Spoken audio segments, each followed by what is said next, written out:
Hey, Internet, it's Grandpa Jake.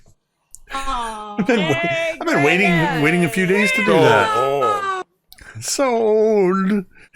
That's right. past your bedtime, don't you have to get up for like 4 a.m. breakfast? I'm Isn't so Dallas hungry. on? I had to eat dinner at 4:30 with a coupon, Right? and it was a home cooked meal. Oh, jeez. I don't know what's going on. Yeah. So anyway, hey Internet, it's Jake from Mini Terrain Domain, and this is Scribes and Scrolls: The Candlekeep Mysteries, Book 4, A Deep and Creeping Darkness. And this is Chapter 41, Howling in the Shadows. And as I basically just said, I'm a grandpa now. So because I'm a grandpa and it was my birthday this weekend, all of you, the players, get a point of inspiration. Because I'm feeling generous. Thank you, baby. That's going to be your Werther's inspiration, because I'm a grandpa now. I have to just hand out Werther's candies, so you each get a Werther's inspiration now. Other ways that you, the audience, can give these wonderful players some Werther's of their own is look up above Jordan's head. You'll see the 30 plus domain tomes, which are of course a way that you, the viewer, can donate through subscriptions, gift subs, resubs, tipping, cheering 500 bits, all that good stuff. Gets them domain tomes that they can use to gain advantage, reroll, or they can make me reroll. But thanks to our good friend D20, I still have 5 limited edition domain tomes represented up at the top there that I can use to gain advantage, I can use to reroll, or I can spend all 5 of them to counterspell one of their rerolls and make my original roll stand. So, Have you used one yet? I haven't used a single one, because if I use one, then I no longer have 5 and I can't counterspell. Okay. So, Get me in trouble. Dwight's poking the bear. Dwight's poking Grandpa. What'd I do? Get off my lawn! He's napping. Just leave him alone. So yeah, that's a thing that can happen with domain tomes from you, the viewers. Of course, welcome back, Brooke. Second session with us. Our first guest star. Survived one. You survived one. We'll see if you survive tonight. It's like that book, like 0 days without But a the way death. last time ended, maybe this is the last one. Yeah, we'll see.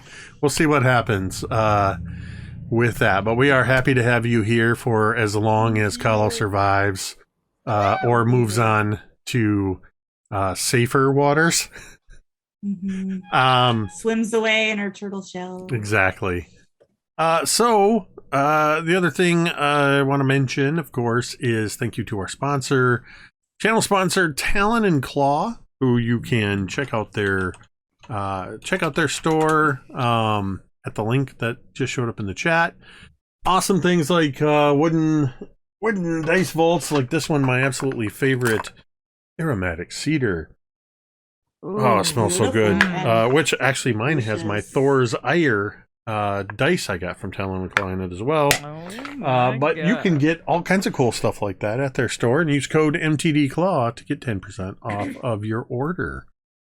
If you are new here and you're like, what, there's 40 other episodes I haven't watched yet? First off, there's actually 45 because there's 5 single episodes that aren't part of the numbered system. And secondly, you can head over to youtube.com/miniterraindomain and check out all of our VODs for all of our past shows, including the Dawnbringers and some of our Mythos Investigators games. And we'll start putting even more of that stuff over there. I think that's it for now. Is there anything I should be announcing that I'm not remembering? I'm old now. I'm a grandpa, so I don't remember things. Dwight and Gary, is there anything I've forgotten? Yeah, as I say Gary's name. Gary, what did I forget? What's coming up? tomorrow on twitch.tv/fortnerd.dotcom is episode 3 of Arc 2 of Dreadful Tales, DM'd by MTD Jake. Come check it out. Join us in the mists, won't you? Yes, there's a lot of fun over there. An excellent group of players, so be sure to check that out. And actually, there is also going to be here on MTD a sort of casual conversation with the cast of Legends of Saltmarsh and the DM, our good friend Jay Neofet. They're going to have kind of a post-game thing going on here as well. So check that out. Okay, last thing I want to talk about before we play some Dungeons and Dragons is, of course, the most important thing is that you matter. Your presence on this earth makes a difference whether or not you believe it. Yes, we say that before every game, and we say the same thing, but it's because it's an important and unwavering message that we believe everybody needs to hear. You need to know first and foremost that it is okay to not be okay. It's okay to feel the way you feel, to struggle, but you do not need to struggle alone. There is help available out there. And maybe you don't know where to go. Maybe you're not sure where to get started. We try to make it as easy as possible. You can simply type !help in the chat like I just did, and that will bring up a URL for findahelpline.com. It is a very simple, free, easy to use website. All you got to do, put in where you're located in the world and hit enter, and help resources based on your location will show up for a number of social services, mental health, and other types of services you might need. I know when I put my name in, I get something like 24 different agencies and services. I get phone numbers, websites, text numbers, all kinds of great stuff that is super helpful. So please use that tool if you need it. With that, I think it's time to play some Dungeons and Dragons. Yes. Most recently, our characters have been traversing the Sea of Swords up the Sword Coast, heading towards the Whispering Waters River on their way to investigate an old, possibly defunct platinum mine, along with their escorting Manistrad Copperlocks and her survey team that includes a number of interesting characters, not least of which is our new best friend Kahlo, the demolitions expert Tortle.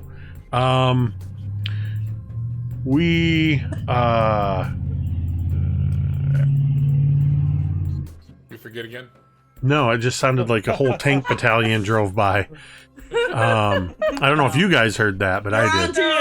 Yeah, you're just We're gonna. busy. We're clubbing right now, so. That's my life. Where's the glow sticks? So,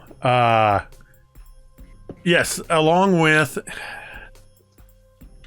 I'm hesitating because we have Manistrad Copperlocks, we have Kahlo, we have Rose Apple Blossom, the archaeologist and historian, the medic Raywin Silverthread, and the miners Werid and Wordred Rack and Crack.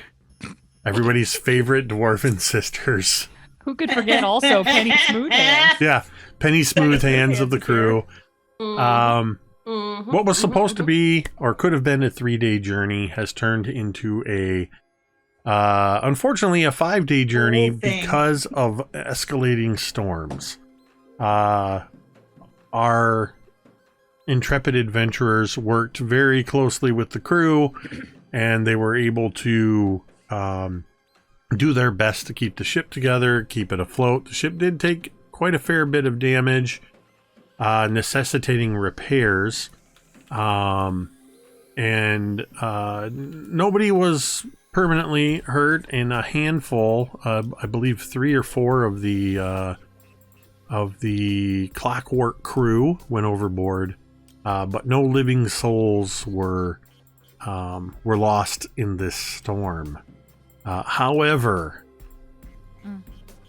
because of the delays that have taken place in travel time, and the storm in particular and the fact that this day is very slow sailing as everything is being repaired.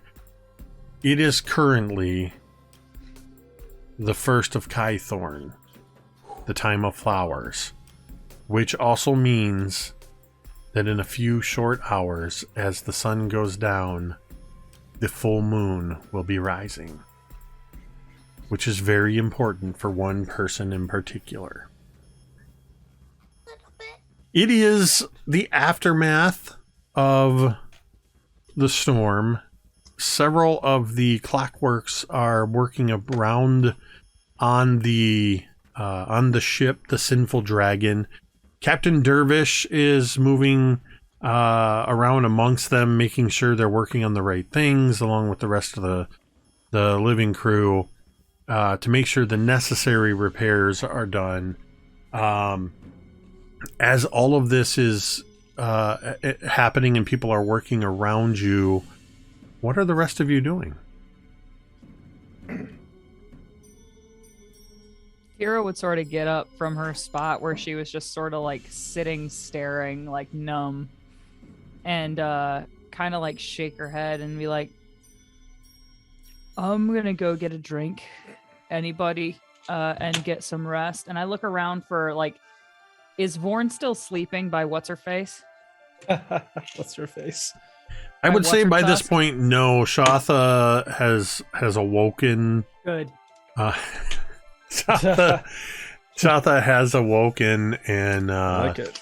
is hard at work helping to repair the ship. By this point, it's probably early afternoon. The ship is moving. There's at least one full sail catching some of the wind, but the other sails are being repaired at this time. So, I would just kind of make my way around, get a drink, and I'm not freaking working. I busted my ass during the storm. I've done enough. Vorn is checking to see if there's anything else he can do, and if the answer is yes, he's going to help. But if the answer is no, he's going to go and find and get a drink too. are you just looking around for something to do, or are you asking anybody in particular? Yeah, I'll ask the person that shall not be named if there's anything I can do to help out.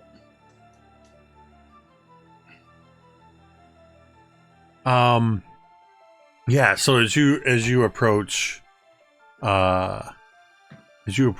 Shoutha, the half-orc bosun, she says, yeah, if you're willing to help out, we could definitely use some extra hands up on the foresail and the mizzen mast. We need work on the boom, and we need help with the sails. Right then, I will tie up my dreads back into that ponytail. I'll take off my leather vested armor, so now that I'm shirtless, and then I will go and do the assigned task. Because it's soaking wet, and it's Yeah, that's yeah. It's like That's wearing fine. football. It's like That's wearing fine. heavy football pads that are wet. You know? Yeah. Make me just a general make me a strength or dexterity check, your choice. Strength all day. 17 plus 7 is a 24, my man. So you just immediately go to work, seeing what some of the automatons are working on, and for a moment you're struggling with this big section of boom, and Shatha comes over and starts to say something to you, and the two clockworks that are working with you just all of a sudden, one of them is literally hanging on to the end of the boom. It's one of the shorter ones. It's Sure. Epicticus. Euripides. Epicticus is sort of hanging on the end of this boom as you just completely just and put it into place. and Cerebus pops out a couple extra arms and just starts pounding in boards and repairing it. And she's like, "Ooh, all right, you clearly have this well in hand. I'm gonna go check back at the stern of the ship." And she takes a few steps back and she kind of looks back over her shoulder at you, and you can't tell if it's just her orc underbite or if she's actually biting her lip. And then she turns her head. It's almost like a rack focus as she looks just past where Vorn is on the opposite side of the ship, and there's Tira taking a drink. I am making direct eye contact and just. When you go ahead and make an intimidation check, why not? Awesome. I would like to make this with advantage, please, and use a tome. Of course, of course. Burn down the tomes. Let's use them. Jesus God! Out of jealousy, that sucks. burning down the toes. It's a 10. All right, well, It's a 10. let's see. Shatha's a badass, and I know it. God. Let's see. I'm gonna use because she's Shatha is pretty for the seas. she's pretty badass. I'm gonna use a metal die. Oh, perfect. What did you end up rolling? 10. So that's a total of 16 for her. As you're staring her down,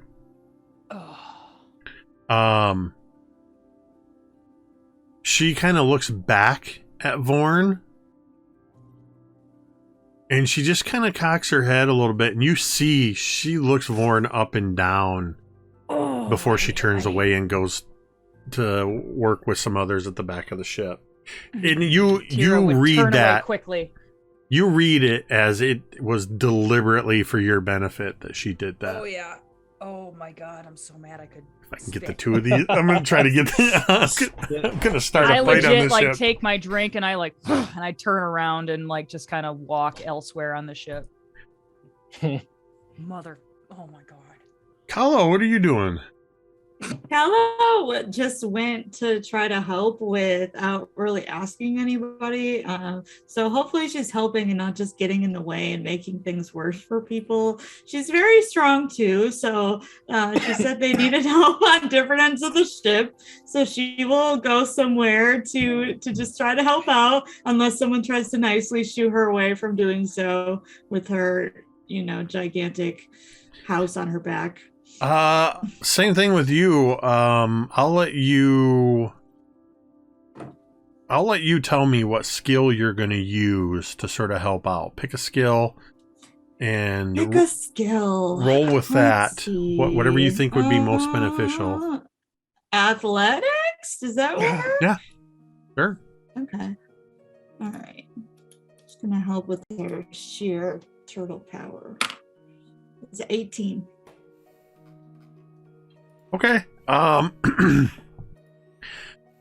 Yeah, you end up finding yourself very useful. What at first They can prop stuff up. They can put stuff on my back. yeah, that's what I was gonna say. Is at first what seemed like it might have been a liability with this big shell and all these accessories on it. Very quickly, they learn that when they need to brace something, that you can just place it across your shell and it's like no effort. You can just let it kind of rest there. Yeah, I just stand there. It seems to take nothing out of me. She's very strong. All right, Mizya.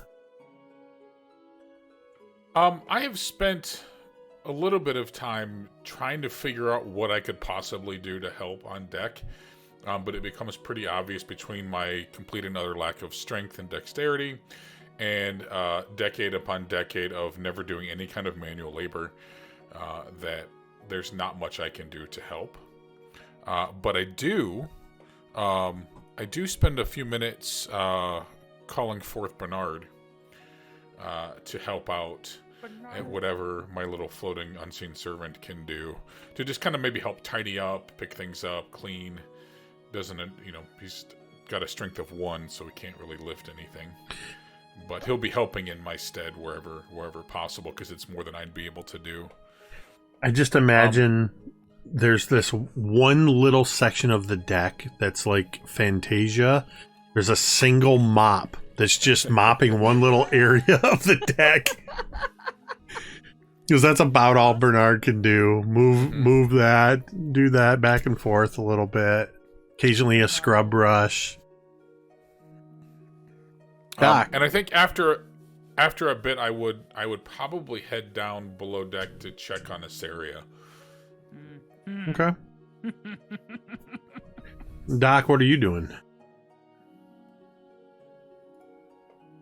Doc is going to be walking along the deck, not particularly supervising, but there's going to be a point where he looks up into the air and he says, "Frank, is it just me, or have you been quiet for the last few months?" You look up at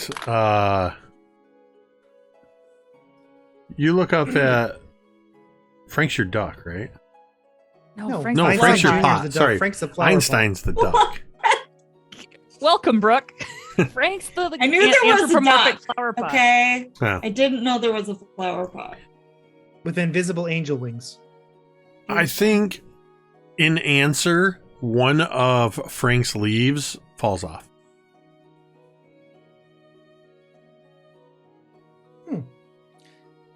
That's different. I was about to make a joke, Frank, that you don't talk.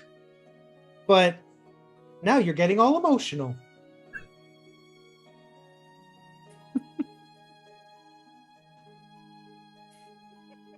Assyria, Yes. what are you doing? Where are you? I'm hiding below deck and trying to avoid everybody. So, kind of just making herself scarce. How far based below off deck? of- Because the first sub deck is where Yeah. there is some storage and there's a bunch of hammocks and there's a couple of crew quarters, but there's a cargo hold that's even further down. She'll head to the cargo hold. Okay. Not the most comfortable, but she can feel she's getting a little bit hangry, and is probably not in the best of moods, and having just made a step forward in repairing the relationship with Tira and not wanting to make things worse. She is kind of just almost like a wounded animal, just trying to go into a hiding spot. So she'll retreat to the lowest kind of area where there's probably a little safe spot for her, well, safe-ish spot for her to kind of be down there. So that's where she will go. Mizia, you head below deck to where you last saw Assyria, and she had been spending time. McGrundon the cook had given up his quarters for Assyria after she had been wounded in the shark attack, and then just let her stay there. But when you go there, she's not there. Do you continue looking for her? Yep. I will just kind of casually make my way through the ship. As you head by where the Manistrad's crew survey team is, the elder gnome woman, Raywin Silverthread, has a small barrel laid out or sitting next to her hammock, and she's got what looks to be a medical kit laid out, and is just sort of taking a survey and making sure everything's in working order. And as you turn away from where Assyria was, she just looks up over her spectacles at you. Are you looking for your friend? Yes, have you seen her? It was quite some time ago. I saw her head below decks. I have not seen her come up since. Below decks. Could you point me in the right direction so I'm not terribly familiar with ships? Yes, I believe just over there beyond those barrels is where you'll find the stairs that lead down to the cargo hold. Yes, well, many thanks. I shall be going now. And I'll head off to the stairs. All right. Assyria, when you went down below deck, there were just a couple of lanterns that were burning. Would you have left those burning? Yeah, and probably Assyria would have left a note just so her party doesn't think she jumped ship. Just saying, hey, I'm further below deck. Just letting them know. But yeah, she would have left them on. She's just trying to stay away from everybody right now. Mizia, you descend the stairs and it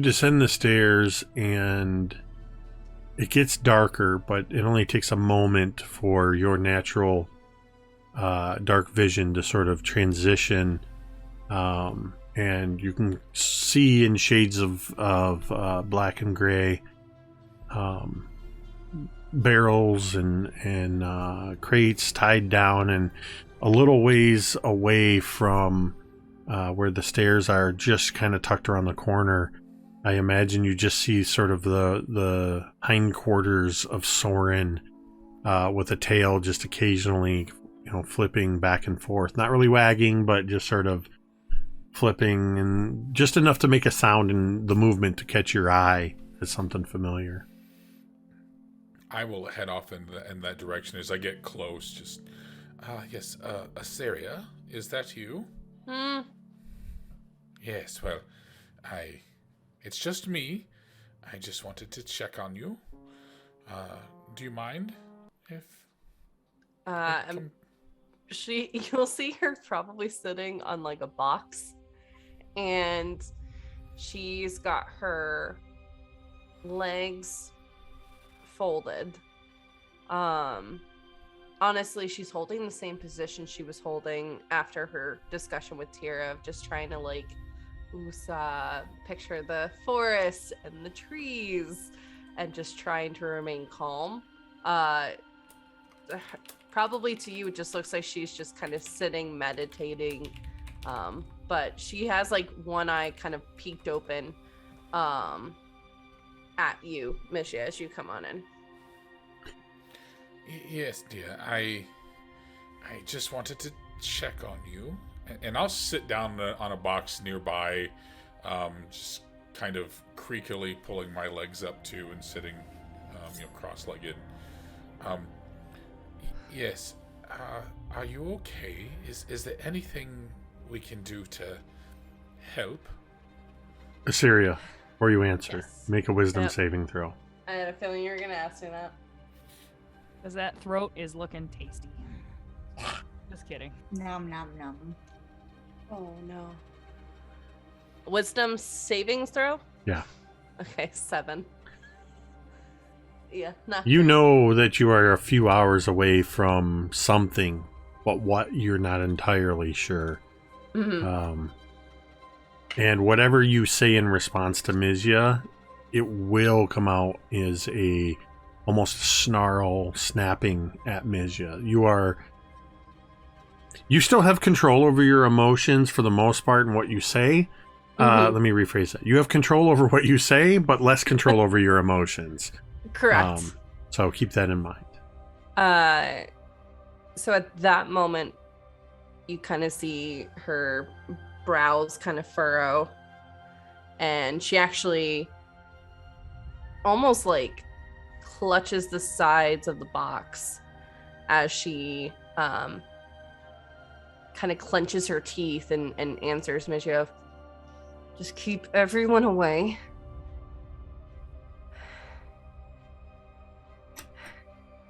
And if you could get Tira to be at the top of the stairs, that would be great. Yes, of course. Is there anything, do you know any type of spell or magic that might be able to just temporarily help? I just want to see if there's anything else we can do. Not that I'm aware of. Very well.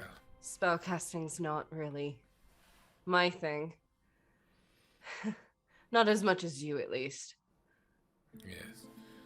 Well, I do wish there was something I could do to help, but I'll make sure everyone is in place to ensure your safety and the safety of those around us.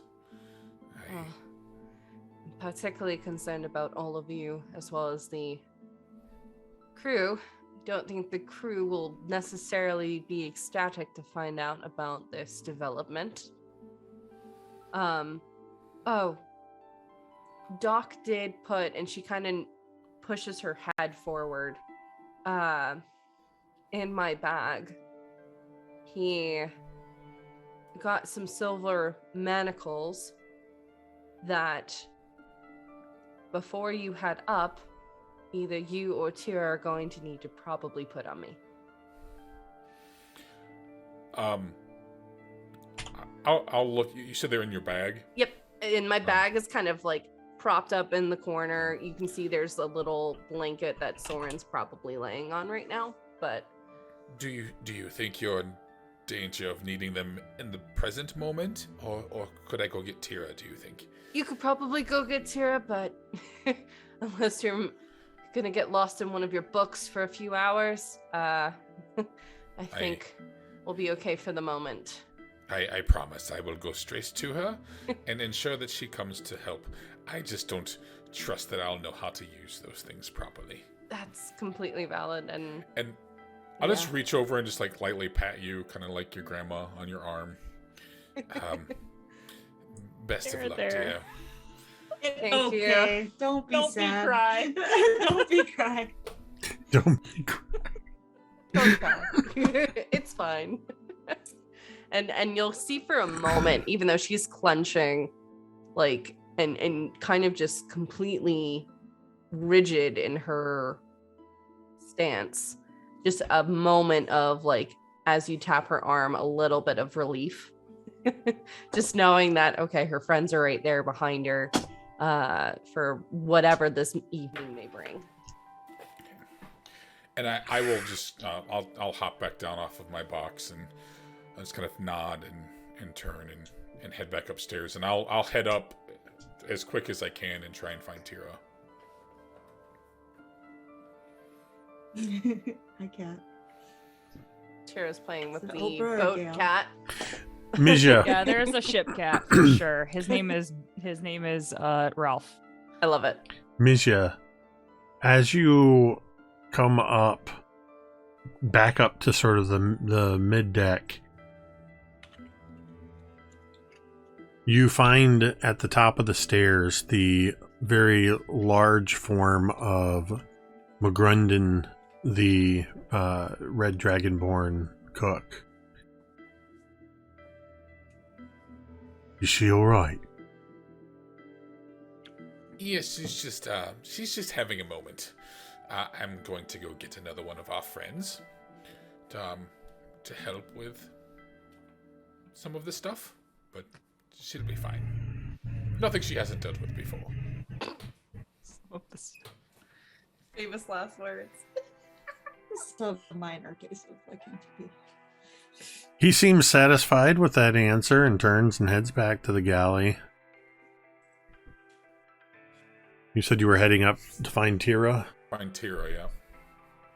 All right, as you head up on deck, you pass by a group of clockworks that are basically using Kahlo as sort of a makeshift crane sort of the fulcrum on a crane to move some of these pieces around. Kahlo, you've just become almost an indispensable tool in the repair work because of the ability to balance these beams and things on your shell to get the ship up and running.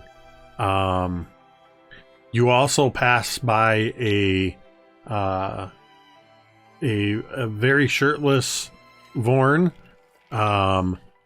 who is currently hoisting. Basically, again, I want to preface this in case anybody actually knows ship stuff. I don't, so if I get something a little wrong, whatever, it's fantasy.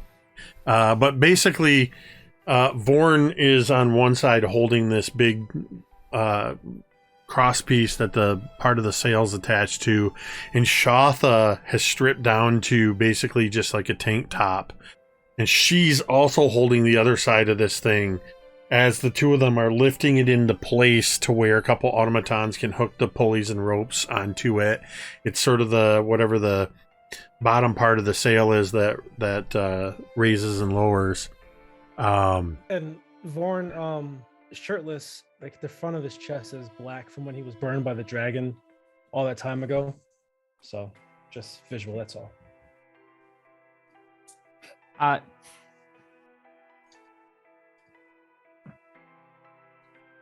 Shut up, Gary. Dad, Gary's bullying me in the side chat. Make him stop. So, I will leave it to you then, Tira. Where does Mizia find you? Mizia would probably find Tira not drunk, but buzzed, and just kind of like looking off the back of her ship, very much like she's spent a good amount of the days here. There's really not much to do on the ship other than help, and she's just kind of not. Tira's definitely I don't want to say moody right now. Make me a Constitution saving throw. Oh, great. Con save. Here we go. 10. You're drunker than you realize. This is ship's Okay. grog, which is stronger than what you're used to. Ooh. Okay. You're not mechanically hindered or anything, Right. but keep that in mind. You're maybe a just emotional. little more That's good. drunk than this stuff is a little stronger than you're used to. As Gotcha. Mizia, you find Tira. Yes. Drinking again, I see. Yeah, what about it? Well, I'm sure you've noticed, maybe you lost track of the time, I'm sure, but Asteria is just a few short hours away from another of her episodes. Mm-hmm. Yeah. She's down in the hold. She would like you to attend her there to attach her silver manacles. She seems to be a little edgy. I don't think we have much time. Yeah. Yeah. All right. I'll go right down there. Before you go, I'm a little concerned about the crew. Yeah. It's not really something that we can hide from them any longer. Well, Do you think maybe we should say something to the captain? No. So And I kind of, just- at this point, I take Mizia by the shoulder. I'm like, you cannot say anything to the captain. So we Don't- just let them find out on their own then. They're not going to find out. That a giant wolf is loose in their hold. No, she's in the cargo hold. We'll keep her quiet. If they find out, they find out. But until they find out, we'll tell them it's seasickness or something. Yeah. Got a fever. You She's sick. seem, People get sick aboard ships all the time. You seem quite certain of that answer, even though I find it to be quite risky. But I will defer to your judgment. I look at Mizia suspiciously, and then I narrow my eyes. Mizia deferring to my judgment is very suspicious. And I was like, uh-huh. Well, I'm going to go check on Asteria. Thanks for letting me know. Yes, toodaloo. And I pat Mizia on the shoulder probably a little too hard. And I then proceed down below to check on Assyria. I'm gonna find Doc next. Okay. Where you at, Doc? Muted. Muted. Doc is staring at the wall down below. I just keep picturing that student that's been sent to the corner. Dunce. Oh, man. Ooh. Listen, when you don't sleep, just being Listen. awake all the time, it's very boring. Valid. Yep. So are you on the all the way in the hole No, or it'd in be the on first the level? on the Okay. first level, yeah. Okay. So I would I would imagine I probably knew where Doc was. I'll make my way to where he's standing at the wall. And I will just kind of like walk up next to him and just stand at his shoulder and look at the wall along with him. Hello, Doctor. Hello, Mizia. Are you doing okay? About the same as usual. How about you? I about the same, if not a little concerned. Concerned about what? Well, it seems we are just a few hours from another episode. Episode. From, Oh, no. you know, Assyria's condition. Oh. Tira is on her way there now to ensure that the silver manacles that you provided are attached firmly. As you say that, you hear "dudunk" as Tira, your foot slip. You don't fall. You just sort of miss one of the steps on the Oh. way down. You hear a very Midwestern ope from elsewhere on the ship. That's probably her now. She's a little tipsy. But I'm well, Tira was pretty dead set against informing the captain of what's likely to happen before we reach port. I'm not sure that it was the best course of action, and I wanted to ask your opinion. That sounds like a terrible idea. Yes, that's kind of what I was thinking myself. Yeah, along the lines of terrible ideas, that's very close to the worst one she's ever had.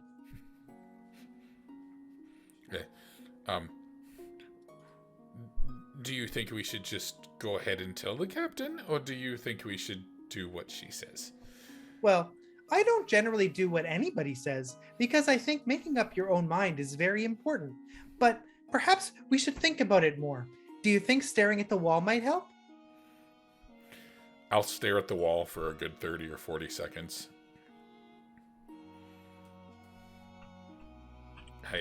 I don't think it's helping me. Is it helping you?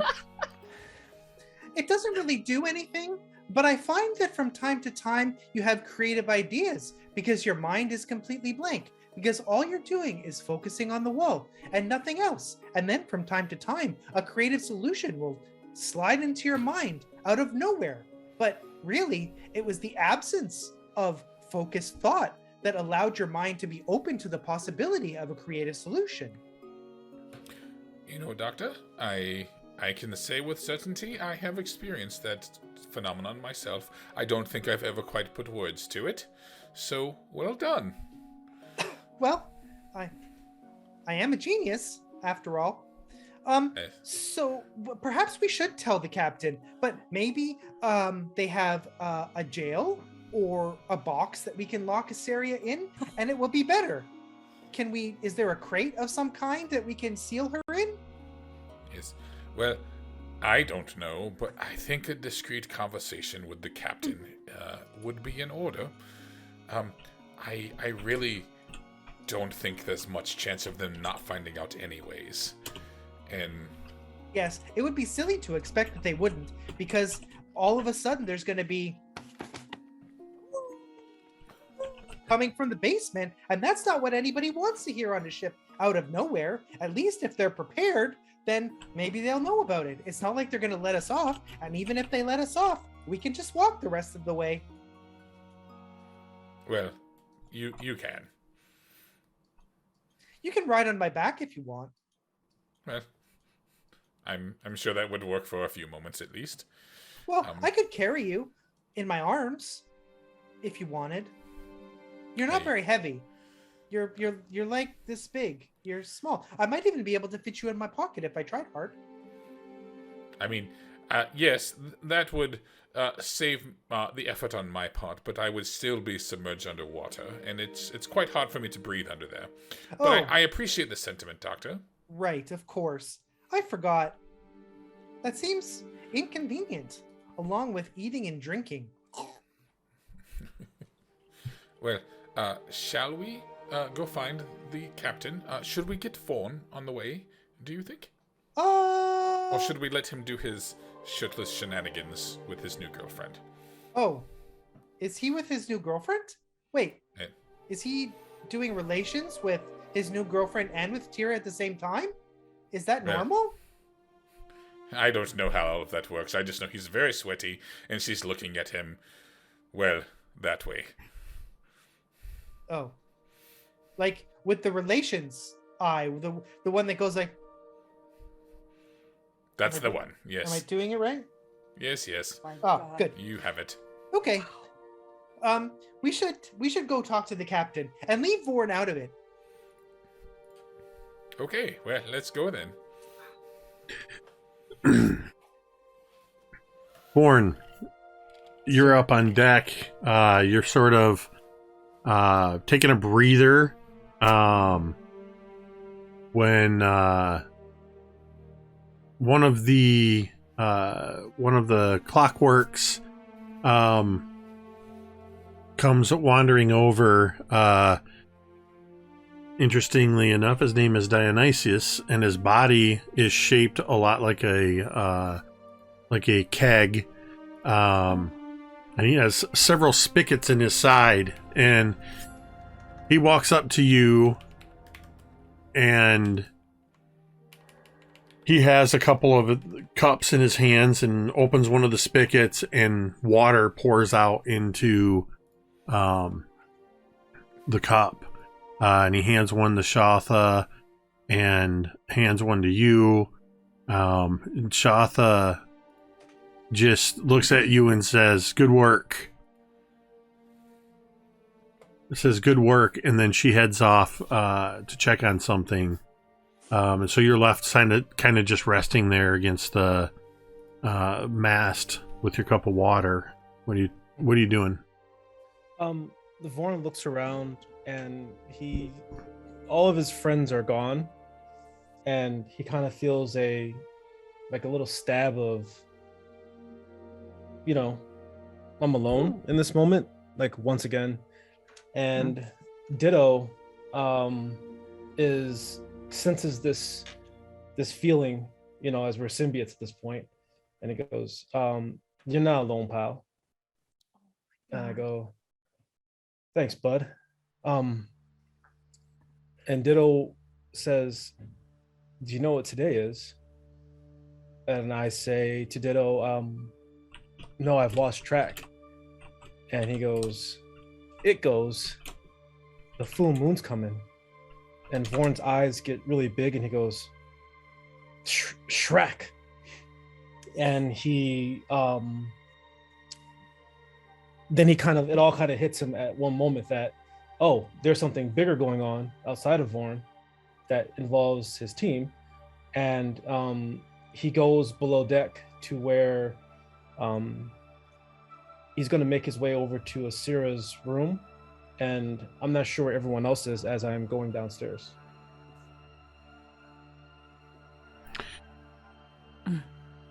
As you head down to Assyria's room, you would find the note that Assyria left. What does your note say, Assyria?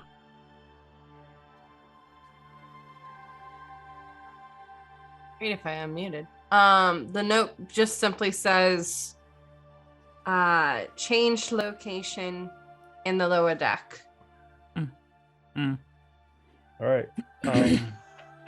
And, at this point, Vorn doesn't have his arm around, but it's kind of on his shoulders. One shoulder. He's going down to the lower deck to find out, looking for Assyria and the rest of the team.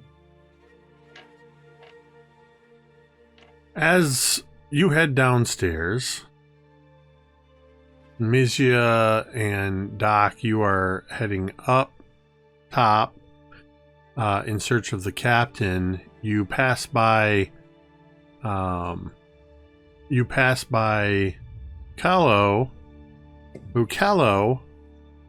your survey team boss, Manistrad Copperlocks, has approached you as you're sort of in between. You've kind of helped push the last piece into place as the rest of the heavy lifting is pretty much done. And she watches as Doc and Mizia walk by. She waits, very obviously, for them to be well past her. You've been up here for a bit doing work with some of these. Have you noticed anything odd going on? I haven't noticed anything out of the ordinary, no. Because I got a 6 on my insight check. I have no idea anything's happening. Just keep your eyes open. I don't know what's going on, but I'm not saying that I don't trust them or anything. But I just got the feeling there's something going on that they're not telling us. And by they, you mean, and I look in the direction of where they just went down. Yeah, the ones that Candlekeep assigned to escort us. I mean, I talked to the one and they seem an all right sort. But I could maybe see what I can find out. Nothing too obvious. Just keep your eyes and ears open, and that's about it. Just keep them open. And she kind of pats you on the shell and moves on to heading over to talk to the Rack and Crack sisters, who are they've also discovered Dionysius, the clockwork, and have realized that the different spigots on his abdomen dispense different beverages. So they are currently chasing Dionysius around the deck of the ship, trying to get drinks. When is incorrigible. Doc and Mizia, you find the captain at the stern of the ship, up on the poop deck. Yes, Captain, do you have a moment?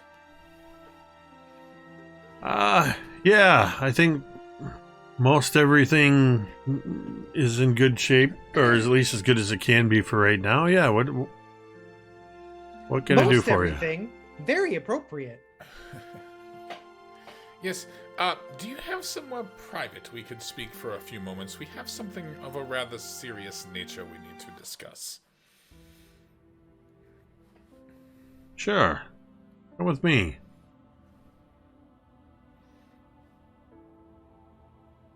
And he leads you down the stairs and into the captain's quarters, which is a pretty, for the ship, pretty spacious area, with,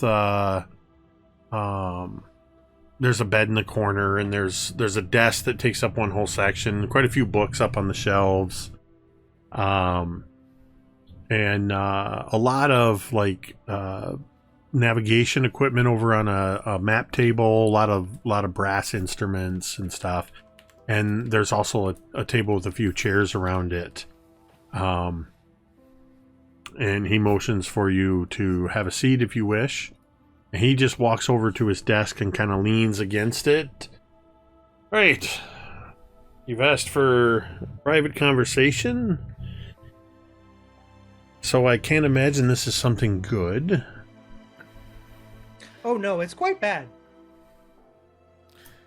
Yes, well, To put it bluntly, as Doctor already has, it is not the best of situations. You see, there's something about this area that you need to know. And well, you're going to find out anyways, and we thought we should let you know in the hopes that we can keep this as quiet and under control as possible. You see, Asaria is...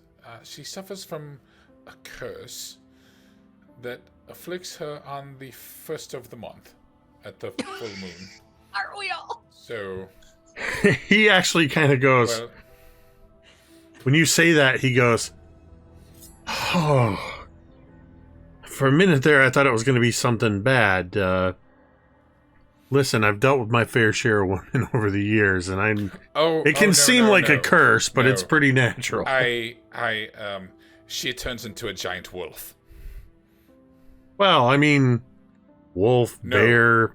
A wolf. Meat-eating beast creature. Yes, ooh. You're not being metaphorical. You mean she's literally... Are you saying there's a werewolf on my ship? Well, not specifically. Technically, no. No, it's something potentially different. It's hard to really classify it in terms of a specific genus. We're not clear on the details, really. Just woo. It's a wolf on 4 legs. It's big,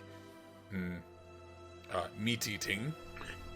And yes, it likes to eat meat. Quite aggressive. I can only assume that this is not something that she has afflicted in the last couple days, which means you brought her on board this ship, knowing full well that this was going to happen, and you said nothing until now. Your travel schedule led us to believe that we would have been there by now, and I have no control over the weather. Well, still, to be clear, we were given to understand that it would take a certain amount of time, and then it took time to do something about the dragon turtle, and then there was problems with the weather. So obviously we were delayed. So it feels like a bit of a you problem and a bit of an us problem. So I think all in all, we should just chalk it up to experience and deal with it as we see reasonable. Yes. How long has she been like this? Like, ow? How long has your friend been afflicted with werewolfism? As long as we've known her. Yeah, a werewolf is werewolf-ish-ism. Yes. It's unclear about the details specifically. At least 6 weeks. Yes. Okay. You know about this, and you know that this is a potential. Did you take any precautions whatsoever amongst yourselves to deal with this? Oh, yes, I'm very smart. I brought a set of silver manacles.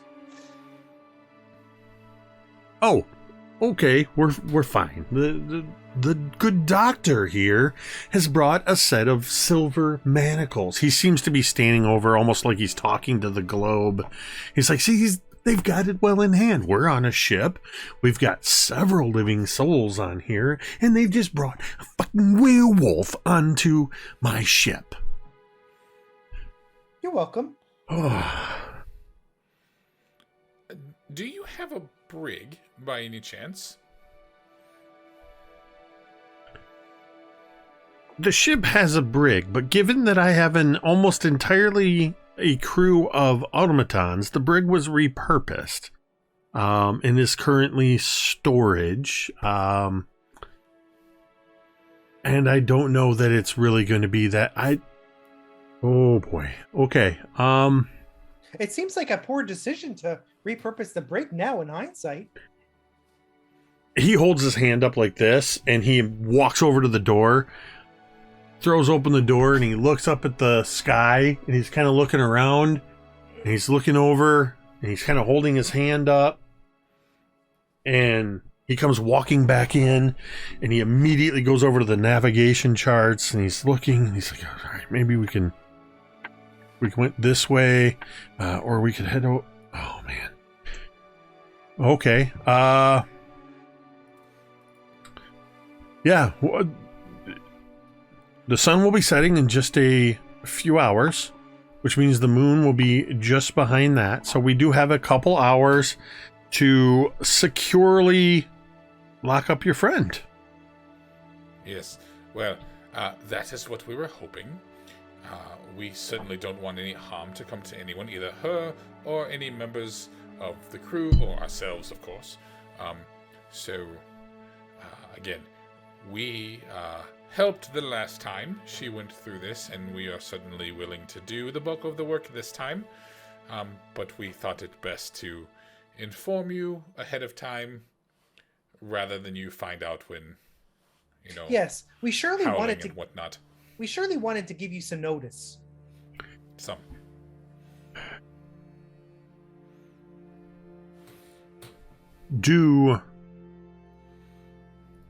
Does Copperlocks and her survey team know? No. Unless you've told them between the time we told you. Unless I've told them. Oh, okay. Where is she now? She is down in the hold with Tira, who is attaching her manacles. We have a few hours, like you said. She has started to get a little grouchy, though. As you're talking, he walks back over to the door, throws it open. Shatha, get in here! And closes the door and comes back in. He's just pacing back and forth, and he's like, all right. We're going to have to... I've got to let my crew know. You might need to... you might need to get... you might need to get... Copperlock's crew in the know on this. I'm going to leave that up to you. For the moment, I'm going to put Shatha and McGrunden with you on securing your friend. I will send some of the crew down. We're going to have to clear out the... Oh, we got to clear that out too. We would like to do this as quietly as possible, which is why we came to you directly.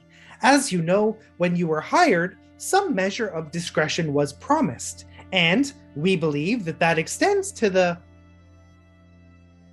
issues faced by our associates. I must say, somewhat honestly. You did not negotiate the contract of travel and had no participation in that, therefore have no knowledge of what the action... Go take care of your friend. I will be sending help down. Thanatos! Pythagoras! Cerebus! And 3 of the automatons immediately come up, following Shatha. And then he immediately sends Thanatos, go get McGrunden. And he looks back at the 2 of you and says, you need to go take care of your friend.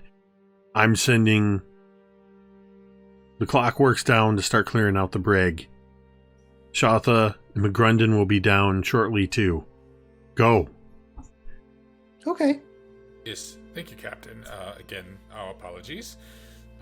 We'll see rights to her. And as the 2 of you leave and the door closes, the captain begins talking to Shatha and filling her in on what's going on. And we cut to Tira, who has sort of concurrently, so this is happening at the same time. Tira, you have made your way downstairs into the dark hold, where you're just sort of feeling, it's either the grog or the movement of the ship on the sea, but you're a little unsteady on your feet. But you find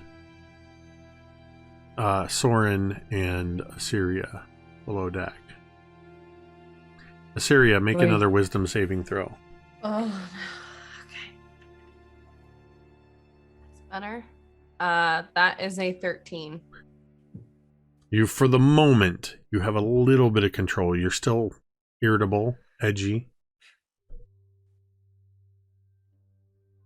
Syria, Mm, you all right? been better. As you said, you wanted to see me. Yes. Two And things. Tira's eyes are kind of adjusting to the dark. I forgot you can't see in the dark very well. In my bag, and you actually see that there is a small lantern right by her bag and Soren. Doc had the forethought to get some manacles together, and I'm gonna need some help getting them on. Was also wondering if you would perhaps station yourself above the stairs to make sure nobody comes up or nobody comes down and I don't go up. Yeah. Of course. And Tira's already kind of like going over to the bag and rummaging. And I imagine Soren's nearby. And as Tira's kind of going through the bag, she's given him scritchers on the head and like under his chin. Mm-hmm. Are you all right, Tira? Because you're not exactly acting yourself either. Assyria, I just want to help you, however, and I don't want to get in your way. Well, As I said, you were on edge.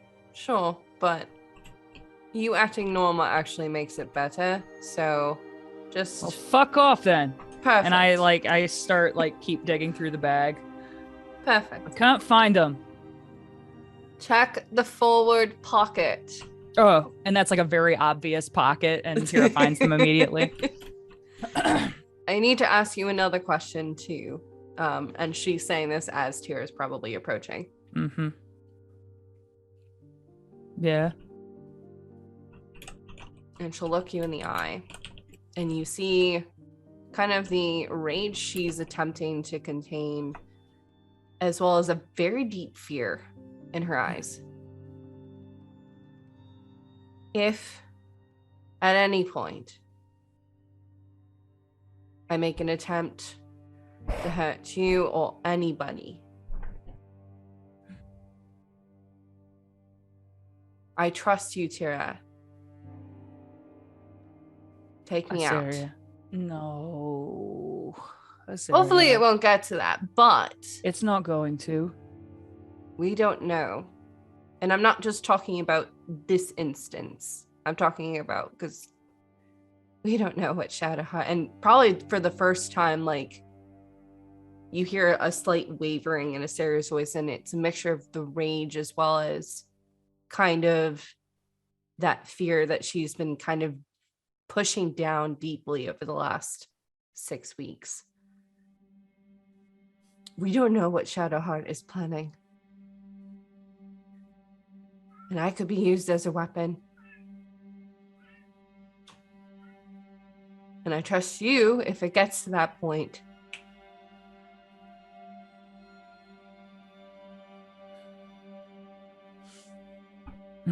Again, hopefully it won't. But we need a backup plan.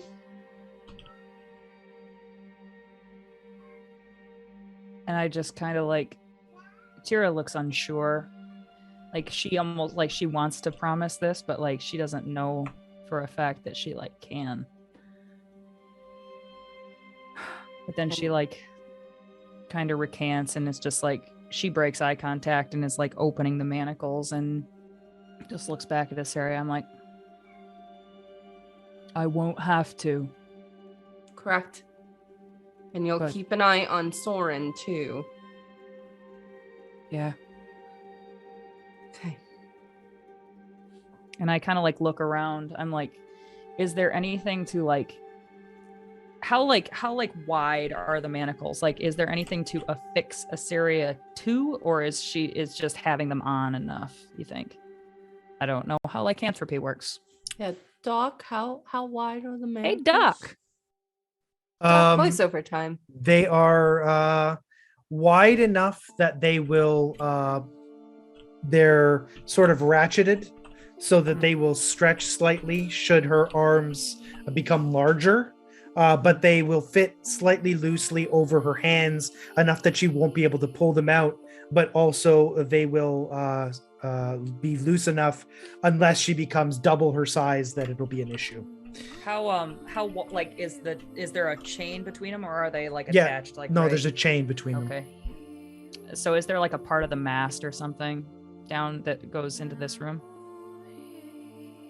There's pieces of the mast that come down. You also, looking around, you would notice that there is a section off on one side, a little ways away, that looks like it's separated by bars. There's a few crates and stuff in there, but you can see that there's a barred door that's slightly ajar. And I kind of just like shake my head and I'm like, I fucking hate this, Asaria. And I look at the thing and I like gesture to her. And I think right about there is the time that you hear heavy footsteps coming down the stairs. Asaria, quick. And you see Shaltha come down, and you see McGrunden come down behind her. And they kind of look around, and Shaltha comes right over towards you, Tira. Where is she? Wait, hang on, Jake. Shaltha and McGrunden beat us down? Were you heading down there? I was down there too. Vorn was heading down. Mizia and I were headed down there immediately. Yeah, and Vorn was down there. Okay. Because he told us to go there, and that's where we went. Okay, so then that's fine. Asaria. You hear heavy footsteps on the stairs. Asaria, hurry up. And you see Doc coming down the stairs, followed by Mizia. It's only Doc. And Vorn coming up behind. Doc is going to walk straight over to Asaria, and he's going to sit down beside her. And he is going to gently take her tiny little hand in his, and he's going to look at her and he's going to say, Asaria, I'm sorry. For what? And think on that carefully before you tell me, because I don't really have a lot of patience right now. He's not in the mood. You know how sometimes when you make a decision and it's not the best decision for your friend, but it's the best decision for everyone else, and you know that your friend might not like it, but you have to do it anyways? Tara, I'm going to need you to hold me. I have a feeling I'm not going to like this. Maybe now is the time to... Yeah. And then she'll just book it for the corner. And that's about the time you hear the heavy footsteps coming in behind as Shaltha, McGrunden... I want to quick latch Asaria up, and I'm like, I'm so sorry, I fucking hate and the that. captain show up, and you hear, where is she? Who? Yes, well, you told us to take care of her, and so we are. Now back the fuck off. And then Vorn stands up as Mizia says that, and he has his armor on again, and he's like, we got this. I'm kind of looking back and forth between Mizia and is it Shaltha is down here? Shaltha, McGrunden, and the captain. Oh my god. Who did you tell to back off, Mizia? The captain. You told them. Then Asaria, settle down. Vorn feels his mark of shame burning hot red, and his little bit of like, and you heard them. They said, back off.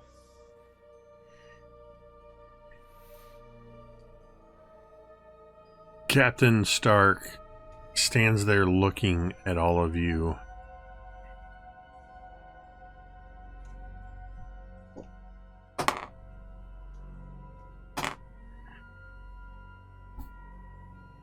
And he looks across at every one of you, staring at him, Shotha, and McGrundon.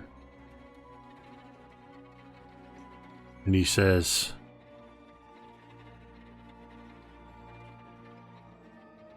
post up at the top of the stairs. None of them come up until morning. And the three of them turn and walk back up the stairs. And that's where we're going to take our break. Oh, shit. Awesome. Ah! Awesome. Can Kahlo be with us too? Yeah. Can Kahlo As- come over and stay overnight? Actually, I want all of you real quick to make me a perception roll. Okay. Kahlo was there the whole time. Kahlo's been just sitting there having popcorn. Come on. No, 10. and it makes God, I'm sense. first. I've got a 1 because I've got other things Yeah. going on. 9. 15. Born, what'd you get for perception? 18. 18. Vorn, you're the one that sees as the others turn to leave. You see the partway down the stairs, just sort of off to the edge, you see the tiny turtle looking at all of you, and it just suddenly goes and disappears. Oh my Amazing. god. And that's where we're going to take our break. Wow. So, Boomer saw it all. Oh boy. so you all can have your little side chat. Brooke and I are having our own side chats. Yeah, we got our own side chats. Well, there. Oh Wow. my god. So, yeah, things are getting a little tense aboard the Sinful Dragon.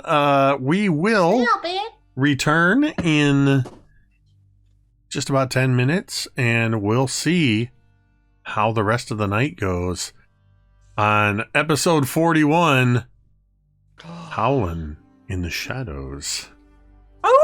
See you on the other side. Turkey's in dad mode.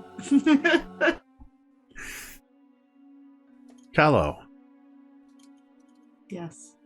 what are you telling Manistrad as you have come out of your... I just imagine your eyes sort of rolling back down and the head popping out of your shell, and you go to find Manistrad. What are you telling her?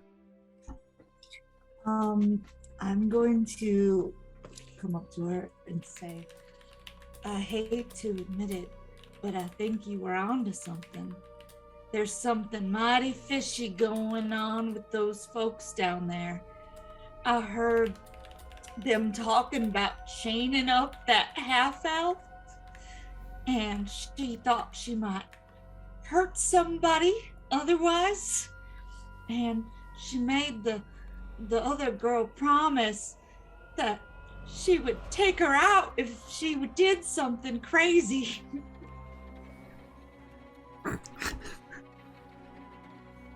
I don't know what's going on, but it seemed like a lot of people were heading down there. I just love that Kahlo got it like half right. I feel like there's some very specific pieces of information. I have no context. Manistrad's just looking at you like, I wonder if the captain even knows this is a problem. Did they bring some kind of a killer on board? And they're supposed to be protecting us? And as she says that, the two of you look over and you see the captain come up from below decks, and you see the half-orc and the dragonborn stand at the top of the stairs, unmoving, as the captain just kind of glances over and he would actually come, I think he would start to head back up even further up the stairs, and turn around and come back, and he would say to Manistrad, I think you should come with me. Oh god. And Side eye at Manistrad. would head up the stairs to bring Manistrad with him. So, I need to know from the book club, What are you doing to secure Assyria? You're So below this, decks. You have access to any number of crates and barrels. There is what appears to be a brig, but it's kind of full with some crates and stuff. And you have these silver manacles and whatever else you might have at your disposal. So before they were coming down, I quickly already affixed the manacles. She's like in by those bars, like lashed to the bars with these manacles. So just so I'm clear, the brig is right where we've been the whole time. Yes, the brig is in the below decks. It's just been obscured by all the crates and stuff because it's just used as storage. Got it. I think I would have, as soon as they left, I would have started looking until I can identify where the brig is then. And, Dr. Vaughn, could you help clear this, please? Absolutely. Sure. You just take a few minutes to do so. As You've already they're doing that, I placed would the just- manacles on Assyria, you said? Yeah, as the other three are kind of doing that, I would just sort of sit with Assyria, kind of just quietly, not really talking, just kind of being close. I don't even know what to say because I know they told. They get the area open or cleared, and you're able to have a space to have Assyria inside the brig. What are you doing to secure it?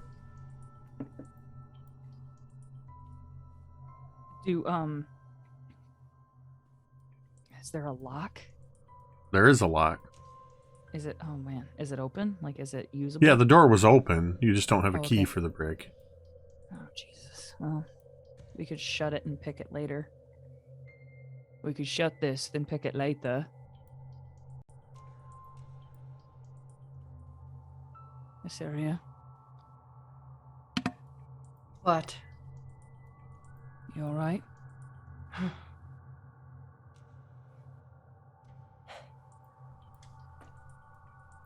Does it look like I'm all right? Where's Soren?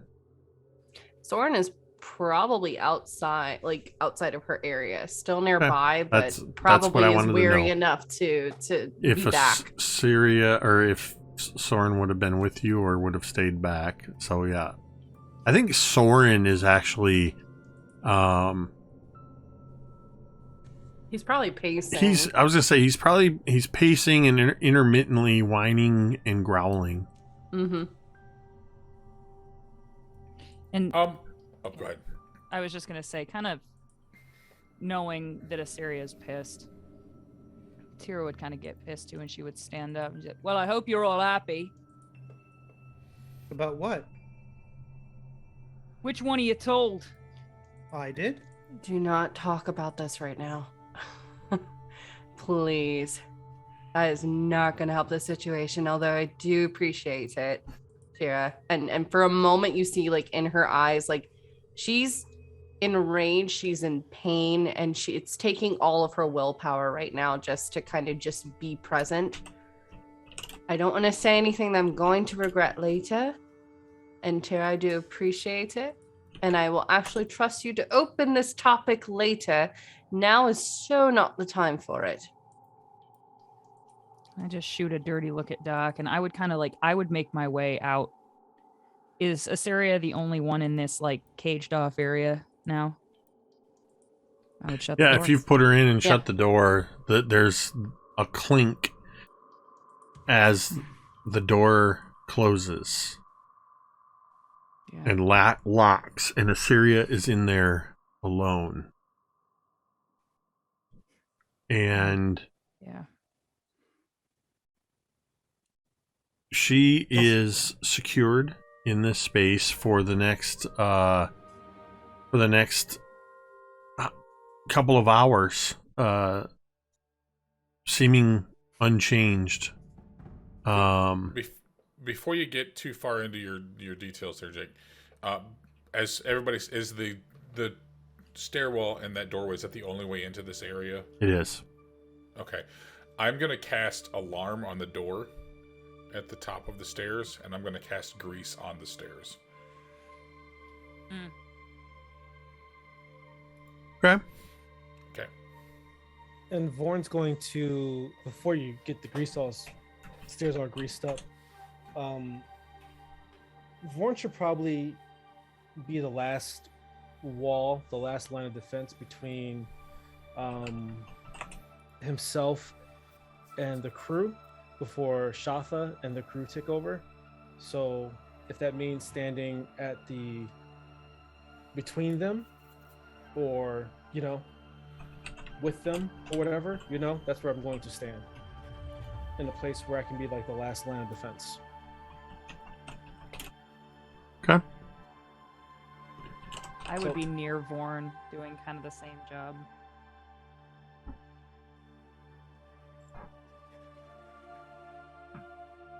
So I just imagine this very tense period of Assyria shackled inside this cage, Soren pacing.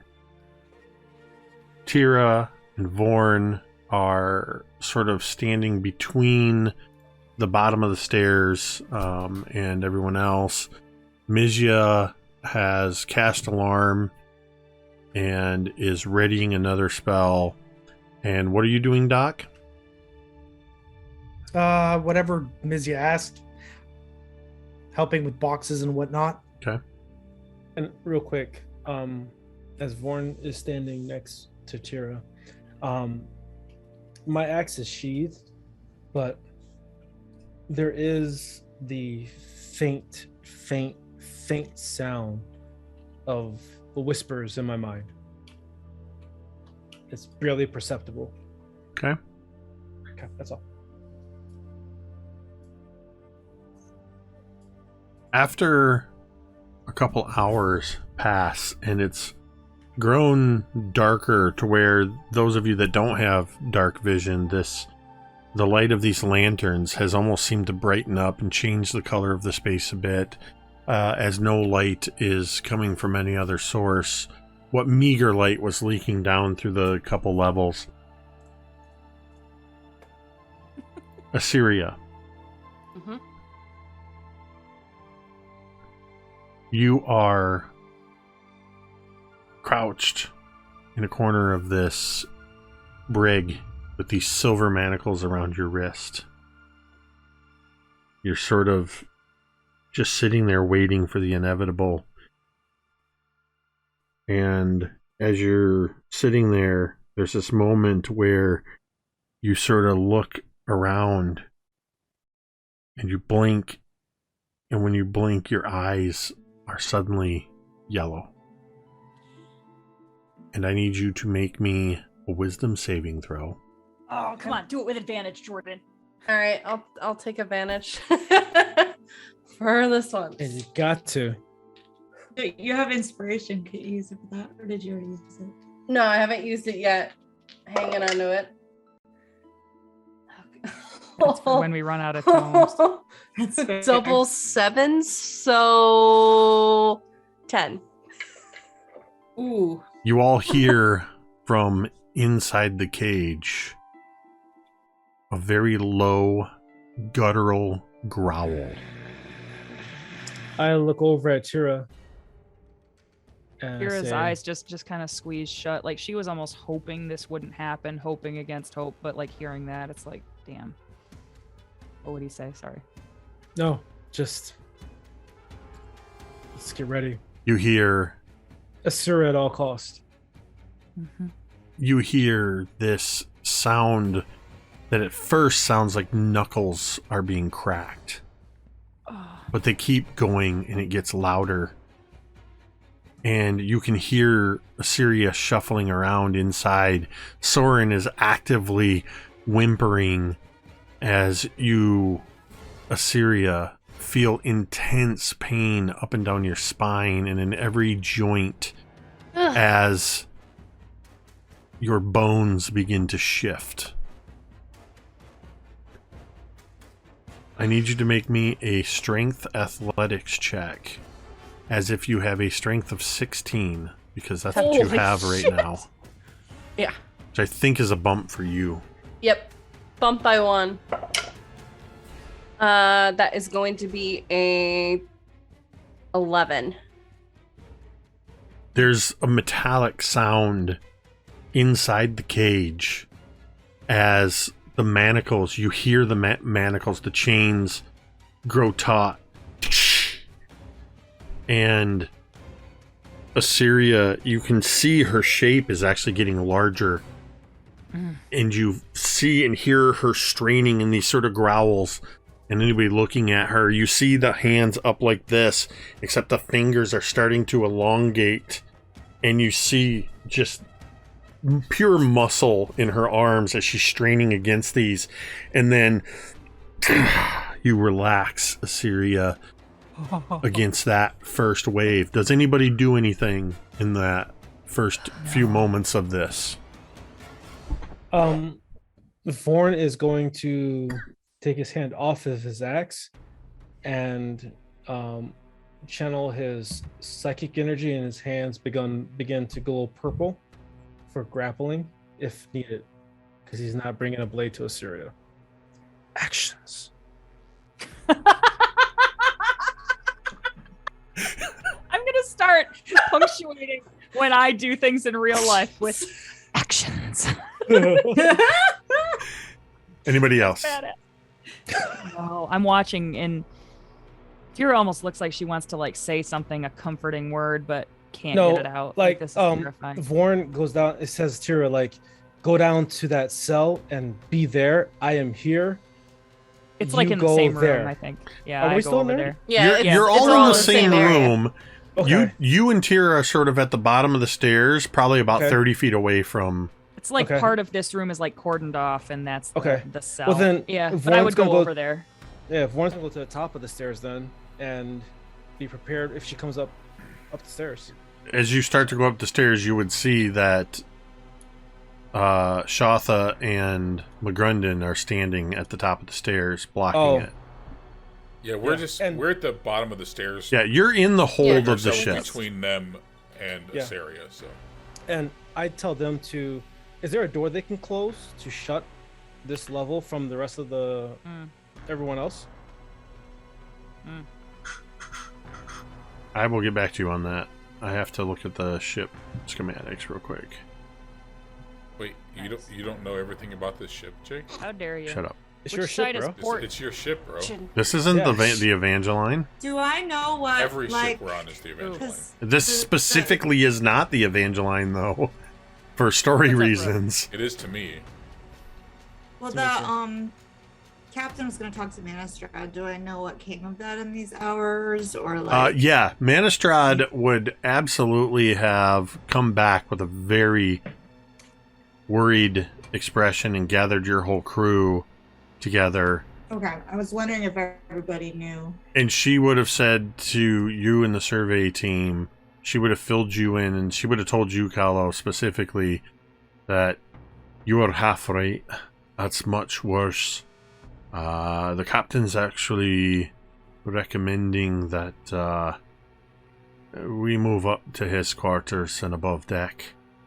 And I think So is there in punctuation of that, Kahlo, you would sort of hear this guttural growl come up from below, and you would see McGrundon and Shotha kind of looking over their shoulder. There is not any kind of door. This is essentially a hole in the floor where there's stairs that lead down. Okay. Well, bless my bottom.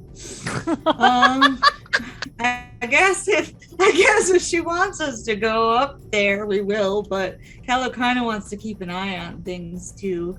She is a little curious about what's going on. I'm gonna drop in the Discord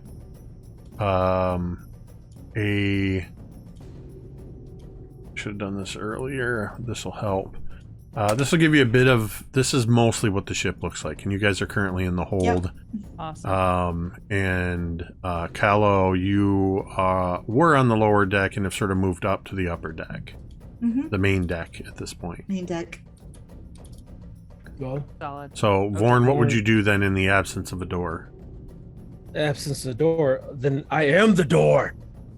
So Okay. I will stand in the breachway, with my hands glowing with purple light glowing around them, and I tell Shatha and her group to go and, do their duty, and we're gonna handle it from here. But hold on. I got the doorway. You guys go up, protect the captain and the ship. If it gets past me, then it's on you guys. But for me, it's not going to get past me. Shatha looks right at you and says, "This is our duty. We're not going anywhere." All right, then get behind me and let me lead. And I'm going to use intimidation. Wow. With advantage. Nice. Okay, roll that intimidation. Yeah, that's a 19. Woo! Let me just double check. Shatha's intimidated Shatha and a is- little turned on. Hopefully. Oh, hold on, stop. I guess. You got a 19, you said? 19, sir. Shatha got a 20. Stop. She has a +2. She has a Reroll +2 that. to her Reroll charisma. He's Reroll that. He's making. I'm gonna kind of just reach up and kind of grab Vaughn by the back of his belt and just, I mean, I have no strength, but there's this light little tug behind you. Yeah. Vaughn, I don't think we want to antagonize them. I think we should just stand between them and Assyria. Good. I make Thank sure you. they don't come down here and interfere. Right. I'm Does going to take the- Mizia's advice. Does the silver seem to be having any effect on Assyria whatsoever? I would say, are you like up by the? Are you standing there looking in, observing? Sure. It appears to be burning slightly, causing more irritation than regular manacles would around her wrists. Okay. Whether or not it's doing anything to help restrain her beyond that, you're not entirely certain. Let's find out. Assyria. Wait. Sorry, no, there is something that Okay. I want to do. So can you just describe to me? So she's now locked in the brig. She is locked in the case? brig. Also, Yes. I owe you 2 domain tomes. Oh. I missed a couple of subs. Well, there's something I would have done had I realized that I could change my spells. That seems ridiculous to recon now, but is the brig door locked? Yes. It locked when Tira closed it. Okay. Doc is going to reach into his bag, and he is going to remove a set of skeleton keys. There's probably 100 silver, gold, and copper keys on a ring. He's going to pull one off, and he's going to snap it in half, and he's going to touch the door of the brig, and he's going to cast Arcane Lock, which increases the DC to break it by 10. Nice. Which in hindsight I should have done on the manacles, but it is what it is. What's done is So done. it's harder to break through the door now. Awesome. Digs out the side of the ship. Hey, if you want to jump out the side of the ship, Your decision. there's only so much I can do. Digging out. Well, Vaughn will be diving back in with the rope Okay. again. All right, so I do, Assyria, want you, as you all are seeing that she is physically transforming. Her form is increasing in size. I want you to make another athletics check. It's going to be a straight check because you would have advantage because of your transition. Sure. It would be disadvantage because of the silver manacles, so it will be straightened. Or averaged, whatever the word I want is. Straight up. Normal. Straight up. Nat 20. Oh, we're fucked. Oh no. The DC to break manacles is 20. I kid you not, it's right here. Nat So- Just 20. believe you. You hear this sort of popping sounds as Assyria's straining, and just suddenly the chains snap. The manacles are still on your wrists, but with a couple links of chain. As you snap free, and doing so, you throw back your head and you let loose a werewolf howl. Kahlo, you and your survey team hear this all the way up on deck. Everybody on the ship hears this howling sound. Deafening. Go time. As this happens, Assyria, we sort of close in as you howl, and your pupil sort of dilates. And your eye is looking around, and you see with red tinged around the edges, you see your friends looking at you from various distances, and you see the bars, you see the silver manacles on the ends of your wrists, and the red seems to close in, and then it's pressed in by blackness, and everything goes dark. Uh-oh. Well, Does the chain of the red manacles, like, are they broken? Are they on the ground? yeah. The manacle? Yeah, No. there. The manacles are on her wrists. She has Yeah, just I broken saw the it. Chain chains is apart. broken. She But is the chain still... is on the ground? No. Pieces No, of the is chain... broken. It's hanging off of her Excuse me. wrist. Pieces of the chain are hanging off of her wrist. Gotcha. Thank you. And she's still in the brig. Assyria. Yeah. Music What changed. is your safe place? Safe place would be a glade that was not too far from her home when she was younger. It's where her mom would come and do art, or they would have like a family picnic.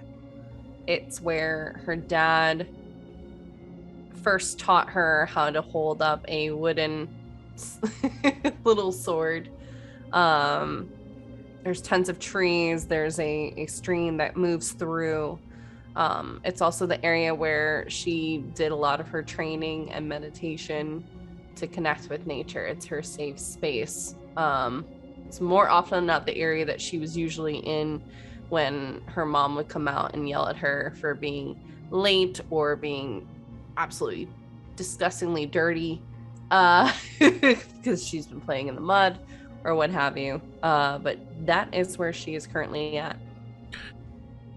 You're sitting there in this glade when you hear the howling of a wolf, and you sort of perk up at it, and you hear a woman say, "Assyria, hold still."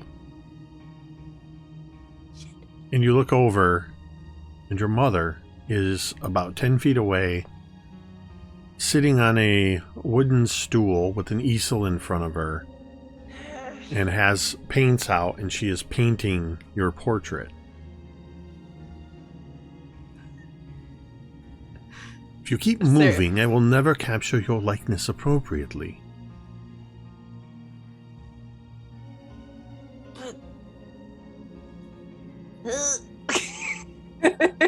That's all the noises she can kind of You- make.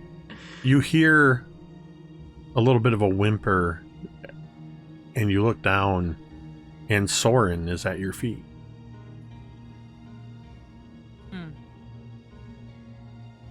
And you are yourself. You are your current age and self in this moment. I think with Soren being at her feet, that kind of pushes her out of the trying to hold still for mom. And she starts kind of looking around very concerned and looking between, is her mother still kind of sitting with the stool? As you start moving around, Venora, you see her, and she kind of almost throws the paintbrush into the tray at the bottom of the easel. Damn it, Assyria, where are you? Clearly not here. And that much is obvious.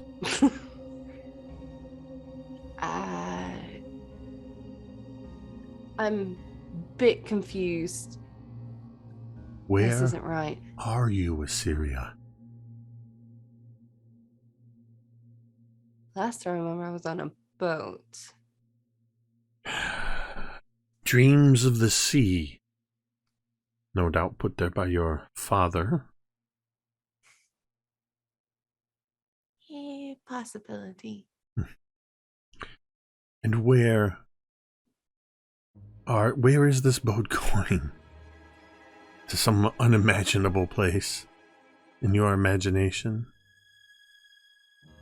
Sure. Jordan's having a moment and forgetting where we're going. You would know that you're heading to the Troll Hill Mountains. Thank and you. the Whispering Waters River. And you also know the name of the town you're looking for, Mirene. That's what I was looking for. It was the name. I was picturing an M word, but I couldn't picture the actual word itself.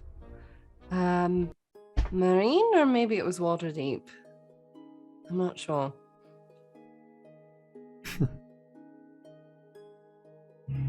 Well, if you're on a boat heading to Mirene, then what are you doing here? I was gonna say this isn't right. Because he should not be here with you here. And she's gesturing between Soren and her mother, who Assyria's taking every moment to just steal glances at her mom. She's kind of rooted in her spot right now, but it's taking everything in her not to just like run up and give her mom a hug.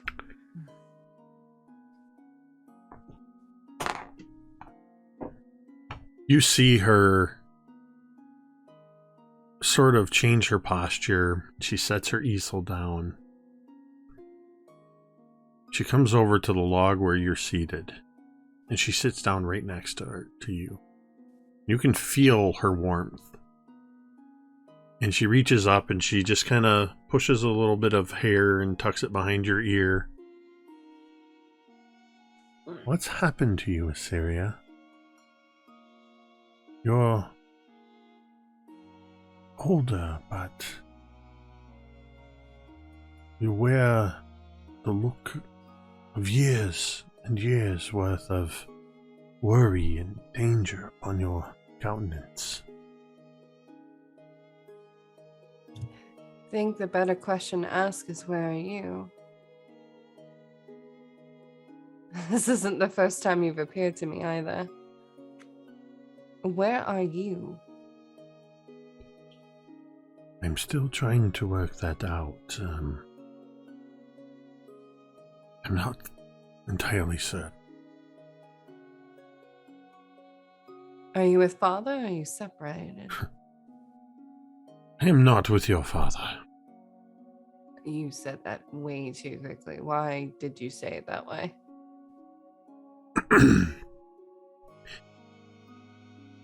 We're not here to discuss your father. Should you ever find him, you can ask him your own questions. Okay, well. This is about you.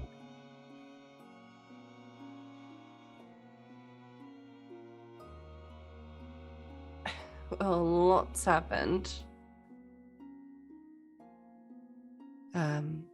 Obviously you're aware that we've been split up, and oh yeah, our house burnt down, and at this point Asteria's like gotten up from sitting, and she's just kind of pacing and doing this like, okay, so our house burnt down, and then oh yeah, I got marked with this curse mark, and what the hell?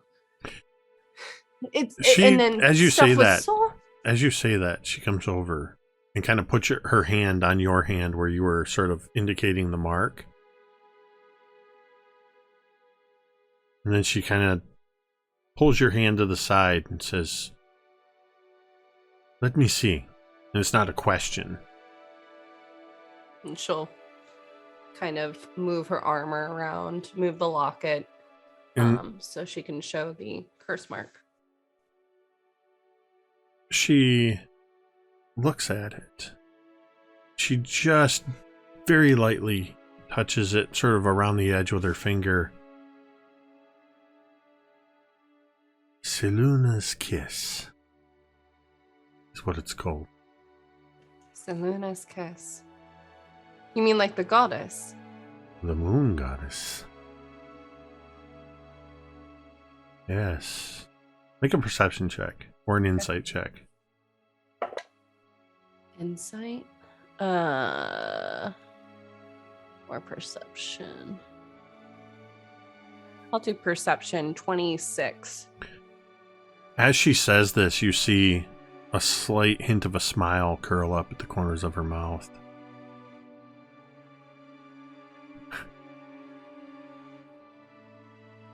Not only do you bear the mark, you're transitioning, aren't you? Yeah, that's why last thought I was on a boat with Soren, who also I guess has the same as not Soren. And you see like she corrects herself for a moment. You mean Phaedrid. And she sort of says it at the same time that you say it. You knew. I know. What the Kahlo? Look at me. And she kind of does that motherly thing, and she takes your chin and she kind of turns your head, and you see her staring into your eyes, and there's this moment where boom, and I need you to make a strength athletics check as you throw yourself against the bars of the brig. Ooh. As we are back on board the ship. Yep. I'm using the wolf form stats, correct? No. You're going to use that 16 that I gave you. Got it. Okay. That is going to be a dirty 20. Mm. Sorry, y'all. I'm rolling well. For the Fine. moment. You Really not all doing it on watch purpose. as Assyria in full-blown, this hybrid form, very wolf-like features, but still maintaining upright humanoid form, tall, slender. What Assyria does your werewolf form look like? So she's got pale white hair that's kind of enveloping. It's white and silver. She's got these black kind of markings underneath her eyes that are kind of almost making her eyes look much larger than they are. One eye is probably gold, and the other is kind of going in between a blue and a green. Yeah, that's her form. Who's the closest to the door Miss Tara. of the brig when she slams herself against it, and you're staring less than a foot away from this golden eye. For sure, it's me. It's both Or Tira it's- and Doc. Oh, well, so, yeah. All right, what do the two of you do? You, Doc, you see Assyria slam herself against this door. Mm-hmm. And you hear the metal bend a little bit. You hear that sort of... But your spell holds the door. I don't do anything. I just look on in horror and hope to God the bars hold. Okay.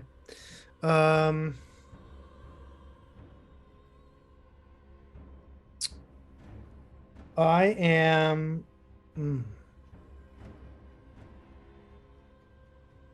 While if I hear this, I'm going to walk over to the brig. Doc, if you have something that you would do immediately. No, nothing. I'm going to just reach out with my quill, and I'm going to cast. You see just like the end of my quill flashes, and then there's a circle right at the feet of Assyria that kind of flashes and then disappears. And then I'll need Assyria to make a DC 14 dexterity save. 16. Nothing happens. Shit. Is there any effect of the spell you cast? Nope. All or nothing.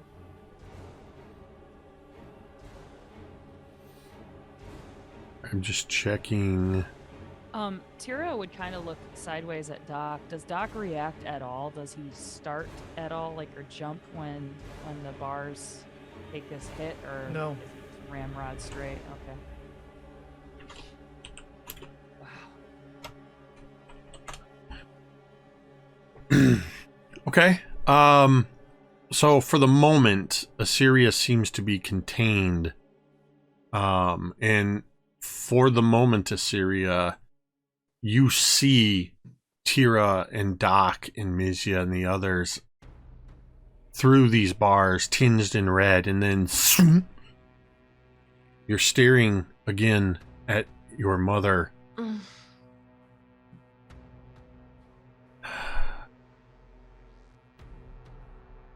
What are you planning on doing, Assyria?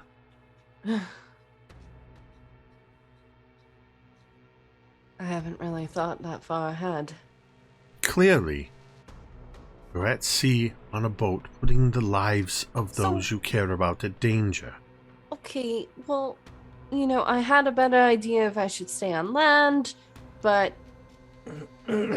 friends had a better idea of who I should go with, especially since there's this lady Shadowheart that's like after these people that also have the mark. What do you know So- of Shadowheart? Not too much. I just know that she's lady in Waterdeep who's going after lycanthropes, or those who have been marked, and she's obsessed with something about a bloodline. Where have you gotten this information? Through various studies. Assyria, you know I can tell when you're lying to me. God, it's your mom. I didn't even have to roll an insight check on Of course that. you can. No, that is automatic. Jordan knows, but Assyria would literally say that because she's not going to say, Oh my God, you're in so much trouble. I'm in a lot of trouble. We've had some encounters with some individuals working for Shadowheart that have stated that they work for Shadowheart. Also, Thaedred mentioned her as well. Well, Thaedred would of course know Shadowheart. She was his instructor at Waterdeep at the Academy. Your brother did not possess what was necessary to advance his studies.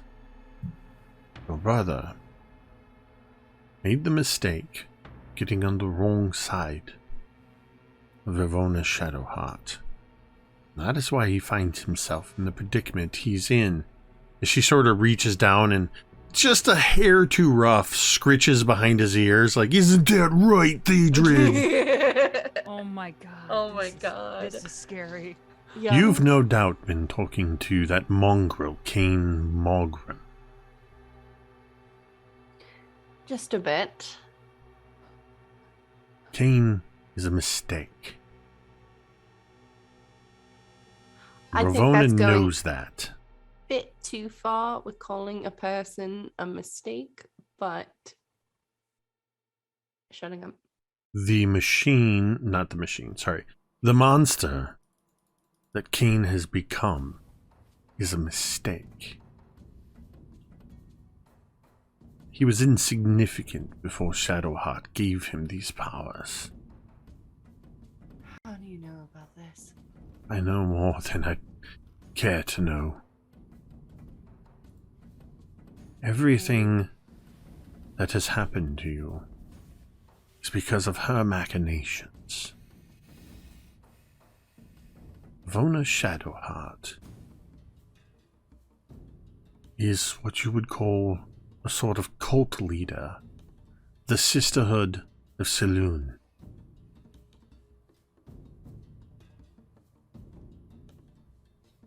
Yes, all right. She is obsessed with the bloodline because it is her bloodline.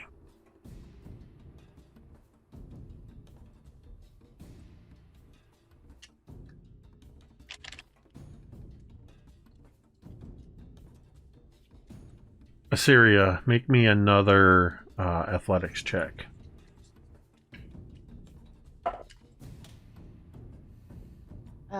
That's gonna be a 15. Okay. Assyria, in her werewolf form, is continuing to slam herself against the bars, almost pacing around and testing the bars of this brig. And you can just see that she is putting her full force into it, and just not even so much bouncing off, just not succeeding, and so trying again somewhere else. There's an equal measure of feral animal behavior and cunning and intelligence behind her eyes as you see her doing this. Up above decks, Kahlo, you and Manistrad and the rest of the survey team and some of the crew, you can hear something going on below decks. You hear this growling and this howling and this rattling. What do you think we should do? Sounds like everything's going all nine hells in one handbasket down there. Captain Dervish looks over and says, "We have several degrees of people keeping an eye on things. It will not get out of hand." And you would notice, Kahlo, that at this point, Captain Dervish is no longer wearing this sort of blousy shirt. He has full leather armors on. He has a sleeveless, almost like a duster that hangs down. And you can just see what almost looks like, it almost seems to be glowing with pinpoints of light, that there's like elements of a night sky that seem to line the inside of his jacket, and he has twin scimitars on his sword belt. He's dressed for combat if necessary. Okay. I'm just keeping an eye out. Like, I'm not going to run down there, but if something comes up here, I'm ready to try to help protect people. All right. Assyria, make me a wisdom saving throw.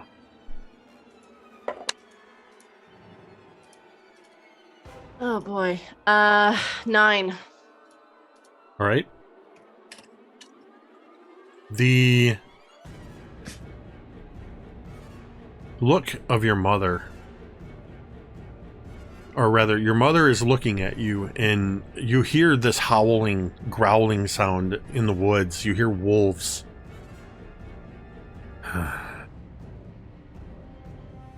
I'm afraid this is something that I cannot help you with directly, Assyria. This is something you're going to... And there's sort of a skip, like a stutter, as if a chunk of maybe a half a second or two is just gone. Yourself. You keep looking. Find you. And you notice that the trees seem to be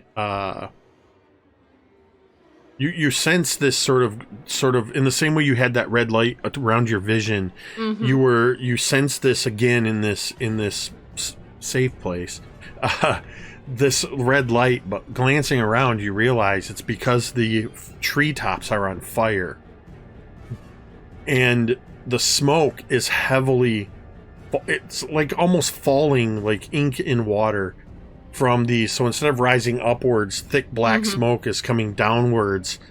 And you see that Venora, your mother, is sort of reaching towards you. And as she's touching your cheek, you feel her fingers and then you don't. And then you feel her fingers and then you don't. And the smoke just goes and starts to fill the space around you. And suddenly, the safe space is gone. And you see that you are now standing in a burned out forest. The only things you see are shades of black and gray. What was an easel and a log and a stool is now ash.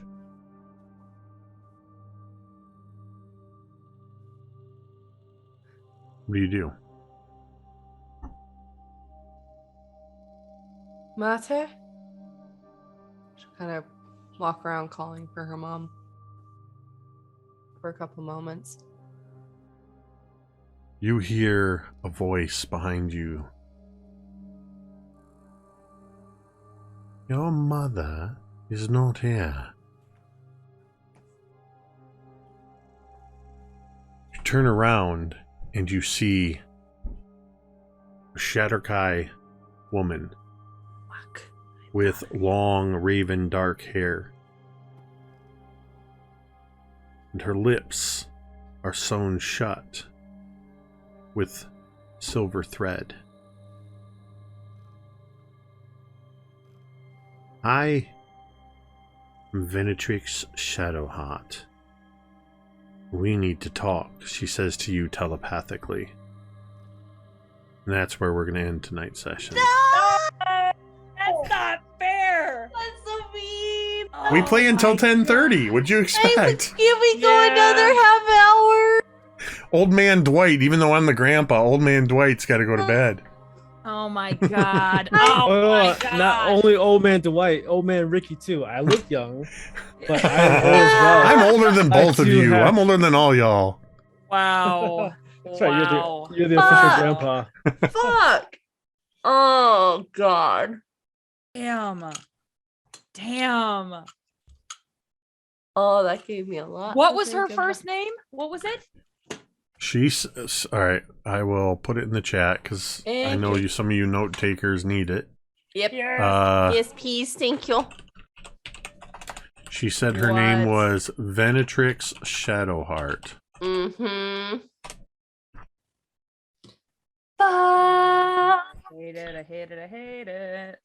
So we are in the midst of a werewolf transformation at sea, which so far, honestly, Doc's arcane lock is probably what's saving everybody right now. Thanks, Doc. Thanks, Doc. MVP. Because if it wasn't for Doc's arcane lock, you would probably be fighting Assyria right now. Oh no. And it's not over yet. If only I remembered that I could change my spells, the whole thing would have been a lot easier. but You it is think? what it is. Well, I mean, I would have. What's done is done. Yeah. You know. Well, that was session 41, Howling in the Shadows. Oh. Yeah, next, I don't know what next week's episode will be called. I'll come up with a clever title between now and then. But yeah, we'll come back for next Monday for the next session to see how Assyria fares in this transformation, how the rest of the crew fares, watching over her, and who in the Nine Hells is Venetrix Shadowheart. Presuming we get out of this, I want to know what the interaction with the crew is going to be. Are they just going to be like, oh, okay, well, it's fine now? But also the people that hired us to support them. I see that being a problem too. The interaction with the crew is going to be cut to all of you standing on shore as the sinful dragon sails away very rapidly. Maybe Kahlo can put in a good word with the survey team. Gold always helps people, right? Like money talks. I think we burned that bridge real hard. So I mean, I didn't. and I was very helpful. And I just want to say an extra special thank you to Brooke as our guest, who you've DM'd for Carrie for a long time, so you know how far off tangents they can get. We'll eventually get to the quest that you were brought here for. That we started 3 months ago. That wasn't that long ago. It wasn't that long Yeah. ago. Did you know that you'd be in for like a 2. 6-month commitment?